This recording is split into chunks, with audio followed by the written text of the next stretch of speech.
Merci Marielle pour ta conclusion et la manière dont tu as tenu ce journal. Merci une fois de plus, chers téléspectateurs. Bonjour. Vous constatez que je suis avec un visage qui n'est plus à présenter, mais je le ferai quand même. Donc, l'apôtre Richard Fila Saint-Eudes de la mission évangélique L'œuvre de Dieu. Homme de Dieu, bonjour. Bonjour mon frère. J'ai l'habitude de dire que c'est l'homme des concepts rares dans le milieu de l'Église. Et donc, depuis, ça c'est le 3e dimanche, il est en train d'aborder les 5 piliers, si vous voulez, qui ont conduit à la réforme de l'Église. Et donc, aujourd'hui, parlera de la sola gratias. Pour ceux qui doutent, mais c'est quelle langue? C'est juste le latin. En fait, on veut simplement parler du salut par la grâce. Et donc, homme de Dieu, sola scriptura, solus Christus, je me souviens dimanche passé, vous m'avez aidé à mieux prononcer cela. Et aujourd'hui, la sola gratias, le salut par le Christ. Est-ce que c'est bien cela ou bien il y a des ingrédients qui accompagnent ce mot-là? Merci. Donc, nous en sommes à la troisième sola, sola gratia. Donc, c'est, comme ça a été dit, c'est l'un des 5 piliers qui ont conduit à la réforme de l'Église. Lorsque certaines autorités de l'Église, donc nous les avons déjà citées, dont Jean Calvin, en premier, Martin Luther, Jean Calvin, Ulrich Zwingli, Jérôme Savonarole, un peu partout dans le monde, qui n'attendaient qu'un réveil de l'intérieur de l'Église romaine, dont eux, ils étaient autorités, parce que Martin Luther était un moine, une des autorités reconnues à l'Église. Et Dieu l'a conduit à lire la Bible pour découvrir réellement la vérité. Et il s'est mis à étudier cela. Il y a même ce qu'on appelle dans l'histoire même séculière et tout, les 95 thèses de Martin Luther. Vous pouvez aller vérifier cela. Alors vous trouverez l'histoire de l'Église. Alors à cette époque, ils ont présenté ces 5 piliers pour produire le réveil. L'idée initiale, première de Martin Luther, ce n'était pas de sortir de l'Église ou de résister à l'autorité, mais il s'est placé face à un choix entre la parole de Dieu qui fait autorité dans l'Église, dans le monde chrétien, nous l'avons dit, en matière de conduite, de foi, de pratique ou éthique, lorsque cette parole lorsque ses fondements étaient renversés, lorsque cette parole n'est pas reconnue, il faut se poser des questions. C'était le cas pour Martin Luther. On lui a demandé de se rétracter. Il a dit « Je ne peux pas renier les paroles de mon Seigneur et celles de nos pères dans la foi, dans les Irénées et les autres dans l'histoire. » C'est ce qui lui a coûté la fuite et menace de mort. Se retrouvant avec des autres dont j'ai cité les noms, qui n'attendaient que ce chant de coq, ce son de trompette, de réveil, et puis ils se sont ralliés à Martin Luther. Ils ont commencé à étudier des questions en dehors des 95 thèses de Martin Luther, donc des différents points divergents et extra ou anti-bibliques, anti-scripturaires, qui étaient déjà dans le chef même de l'Église, dans la doctrine de l'Église romaine. Ils se sont dit, on va proposer un retour aux Écritures. Ils ne voulaient pas partir. C'est la force des choses qui les ont poussés à partir de l'Église. Et c'est comme ça qu'ils ont présenté ces 5 vérités, ces 5 sola. Donc sola veut dire seul. Donc un seul Dieu qui doit être digne d'adoration, le salut, c'est ce qui va nous concerner aujourd'hui, un seul Seigneur. Vous trouverez cela aussi dans Éphésiens 4, du verset 1 jusqu'à à 4. Alors, c'est ce que nous nous sommes proposés à étudier, ou c'est ce que nous nous sommes donnés à vous proposer. Donc, nous en sommes à la troisième sola, qui veut dire simplement sauver uniquement, seulement par la grâce de Dieu. Alors, l'occasion de dire qu'ici nous sommes théologiquement dans le domaine de la sotériologie, donc l'étude du salut. Et nous sommes en même temps dans la juridiction biblique ou juridiction divine, parce que la grâce vient intervenir comme un acte juridique par rapport à un fait pénal.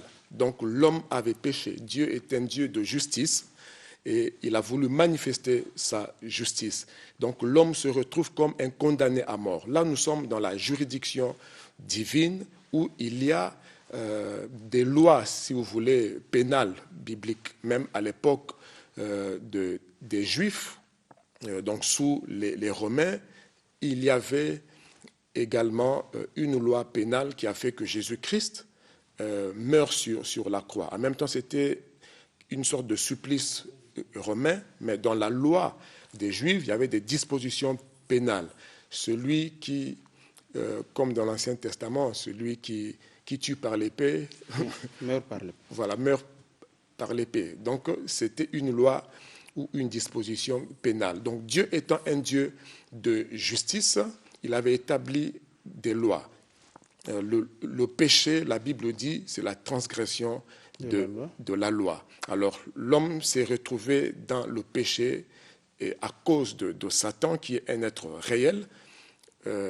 Et donc, l'homme tombe sous la condamnation de la loi divine qui disait « tu mourras ».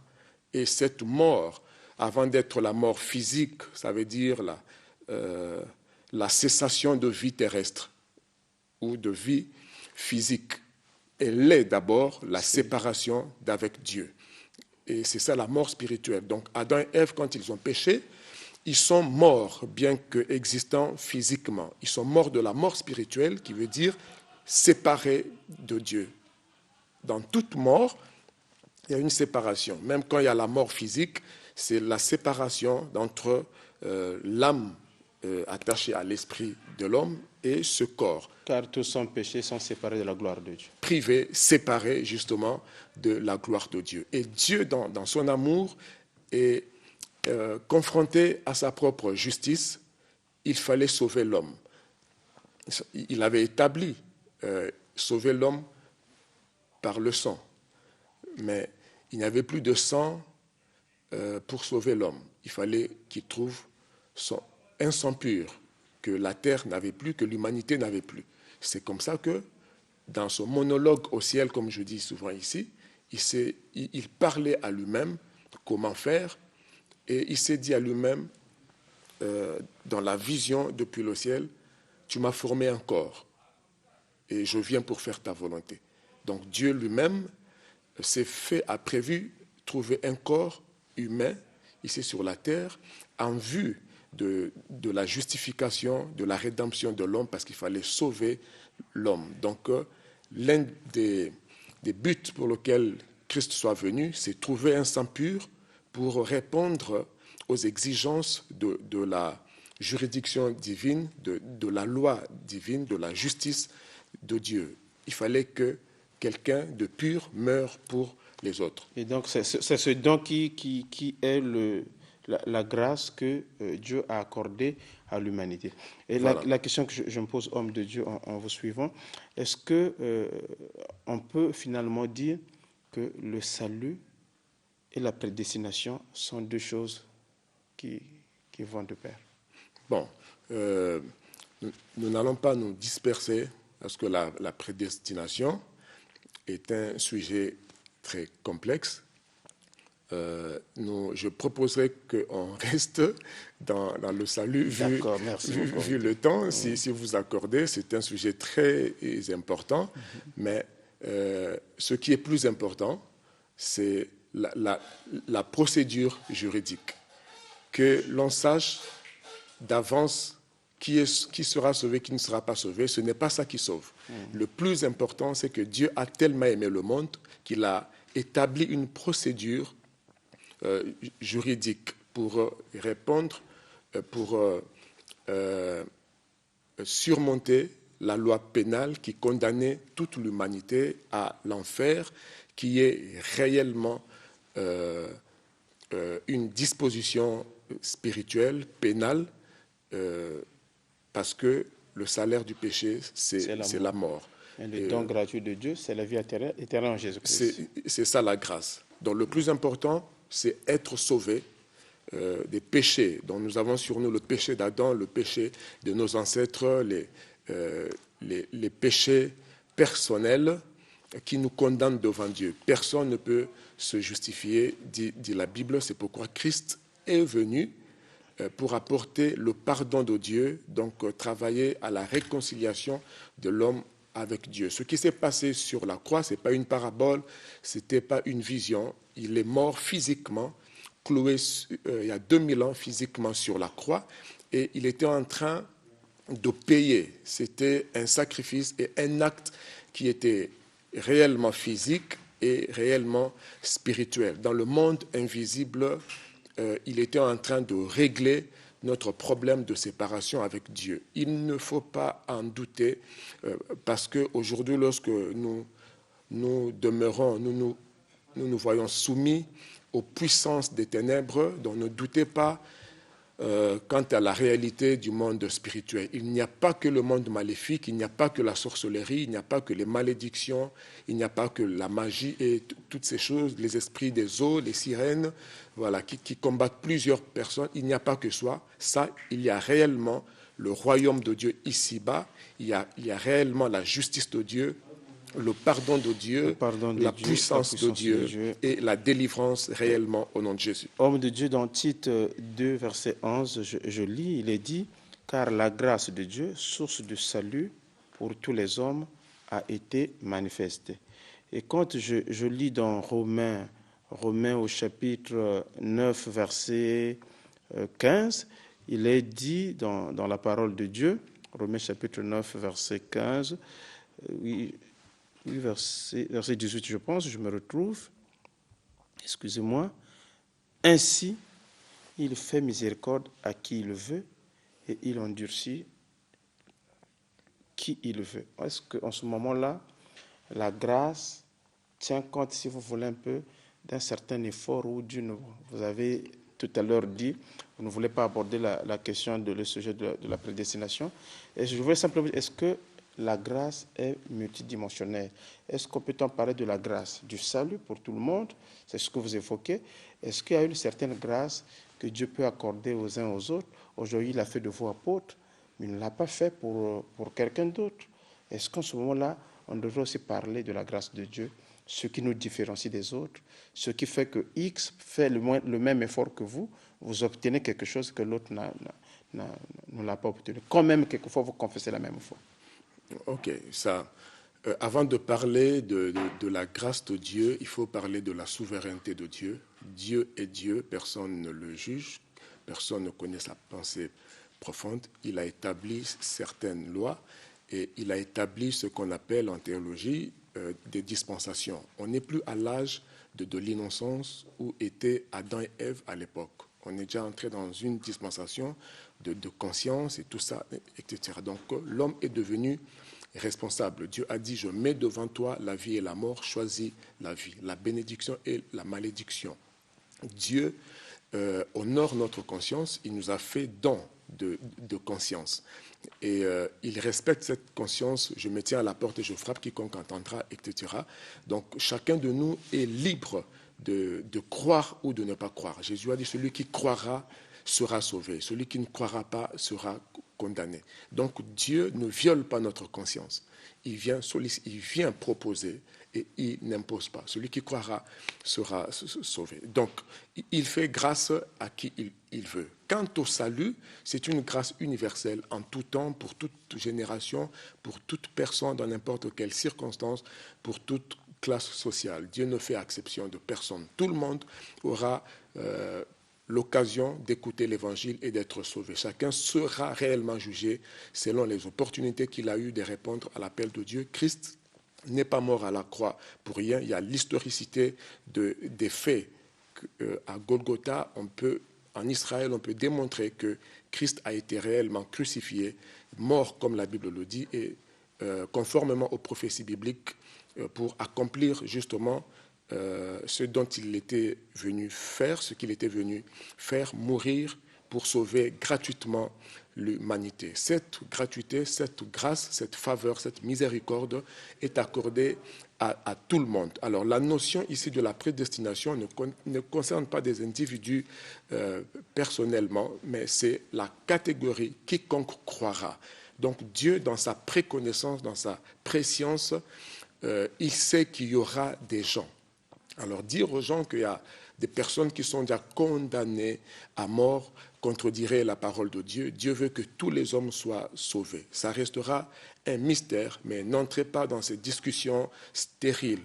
Paul a dit que chacun travaille avec crainte et tremblement à son salut. Il y a la part de l'homme, il y a ce que Dieu a accompli sur la croix gratuitement. Il est mort pour pardonner tout le monde, pour sauver tout le monde et de tout âge. En le faisant, ça n'exclut pas le libre arbitrage que Dieu respecte. Si vous entendez sa voix, la Bible dit, n'endurcissez pas vos cœurs. Et à l'époque déjà, Jésus disait qu'il y aura des faux prophètes. À l'époque, Paul disait, si vous lisez Colossiens chapitre 2, lisez à partir du premier verset jusqu'à 14, jusqu'à 20 là-bas. Vous vous rendrez compte que la Bible parle des vaines philosophies d'hommes. Au verset 14, 15, 16, 17, on dit même qu'ils auront une sagesse, une apparence de sagesse par leur doctrine, leur dogme, qui ne relèvent que des principes humains. C'est ce que j'entends deux fois ici quand je passe. Ça vous donne l'air d'être sage, d'être pertinent. Je voulais même dire que finalement, les oreilles de l'apôtre sont très, très sensibles à ce qu'il entend. C'est de la séduction pour la perdition des âmes. Vous avez dit quelque chose au début, l'apôtre. Vous avez dit que le salut, il y a eu une juridiction et que l'âme qui pêche devrait mourir. Mais Dieu a donné la loi à Moïse. Ici, M. Hippolyte Ikapi cherche à savoir. Pourtant, dans Exode, il est dit que Moïse est allé prendre les paroles de vie. Pourquoi donc la loi, aujourd'hui, à un certain moment, est mise en comparaison de la grâce? Et donc la grâce, c'est le plan du salut, mais la loi, c'est comme si c'était teinté de la mort. Pourquoi est-ce que c'est Dieu qui a failli pour cela, ou bien c'est l'homme qui n'a pas, jusqu'à cette date, compris la pensée que Dieu a voulu donner, que ce soit par Moïse, et jusqu'à ce qu'il a mis ce plan salutaire de l'adoption, la venue de Jésus-Christ qui nous a sauvés? Sa vraie question peut-être toucherait le concept ou cette dualité entre la loi et la grâce. Quoi qu'il en soit, c'est un sujet que je promets traiter prochainement, c'est très important, mais il y a trois types de lois dans l'Ancien Testament, dans la loi de Moïse. Il y a la loi civile, comme ils étaient sous un régime théocratique où Dieu était roi, il était régisseur de son peuple, le législateur. Donc ils étaient sous la législation théocratique. Dieu lui-même était le roi, le président. Il a instauré, donc il a donné les 10 commandements à Moïse et les lois. Alors parmi les lois, il y avait des lois civiles, il y avait des lois morales et des lois cérémoniales.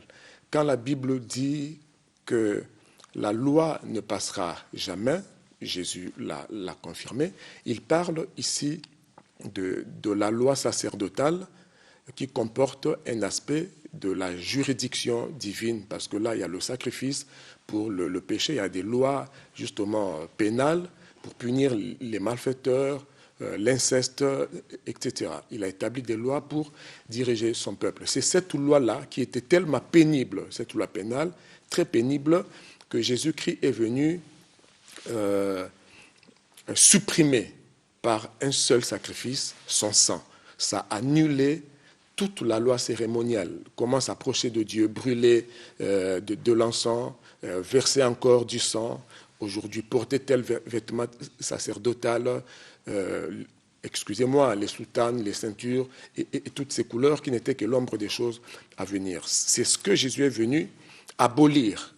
Mais la loi morale, tu ne tueras point, tu ne feras pas du mal, cette loi morale n'est pas abolie.